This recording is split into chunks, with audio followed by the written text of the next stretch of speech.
The Dollmaker by Harriette Simpson Arnow is a compelling piece of American historical fiction, initially released in 1954 and nominated for the prestigious National Book Award in 1955. Set against the backdrop of World War II, the narrative revolves around a young woman thrust into the challenges of life in Detroit as she endeavors to keep her fractured family intact. While some critics have labeled the novel as feminist in nature, Arnow herself denied any deliberate political agenda, stating that she didn't imbue her works with broader societal messages. With roots in a lineage of educators, Arnow initially pursued a career in teaching before dedicating herself to writing novels, often employing pseudonyms. The story unfolds in rural Kentucky, where Gertie Nevels, a resolute and self-reliant woman, resides with her husband Clovis, who toils on a tenant farm. Despite Clovis being the traditional head of the household content with their current arrangement, Gertie harbors aspirations of acquiring her own parcel of land to manage independently. Through prudent financial management and diligent side endeavors such as selling farm produce, Gertie accumulates enough funds to purchase farmland at the Tipton place, envisioning a brighter future for their family. However, Gertie's plans are upended when Clovis reveals his discontent with their circumstances and his desire to enlist in the army for a chance at a better income. Reluctantly, Gertie allows Clovis to pursue this path, but as time passes without word from him, she finds herself grappling with uncertainty and anxiety about their future. He informs her that although he's been recruited by the army, there's no set date for his deployment yet. In the meantime, he intends to find employment at a city factory until he receives his call-up notice. Expressing his wish for the family to join him in Detroit, Gertie pleads for him to return home, but he remains steadfast in his decision to stay. With Gertie on the brink of finalizing the purchase of the Tipton farmland, she realizes that following Clovis to Detroit would shatter her dreams of property ownership. Faced with the agonizing choice between familial obligations and personal aspirations, she ultimately opts for her family, albeit with a heavy heart.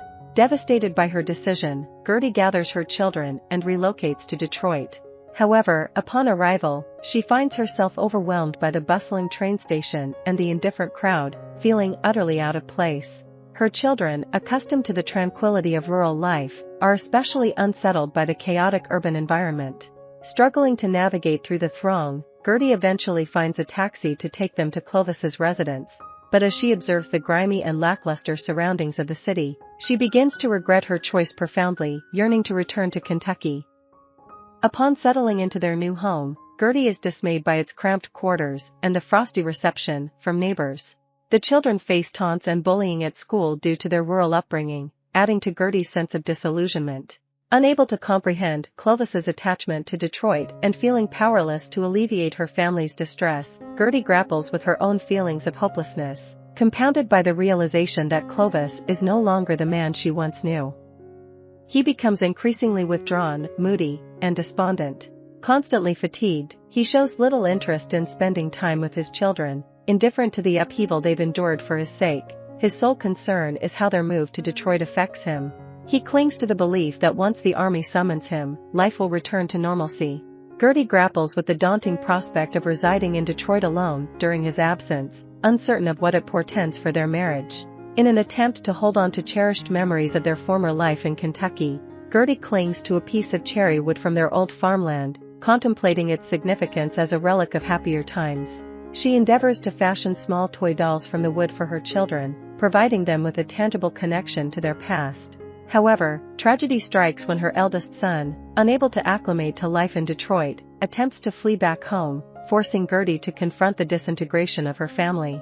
Matters worsen when her youngest daughter, grappling with loneliness, tragically loses her life while playing on railroad tracks with an imaginary companion. Amidst her profound grief, Clovis withdraws even further into himself, indifferent to military obligations and absorbed in his work and newfound acquaintances. He becomes involved in a union movement, despite the risks it poses to their family's safety.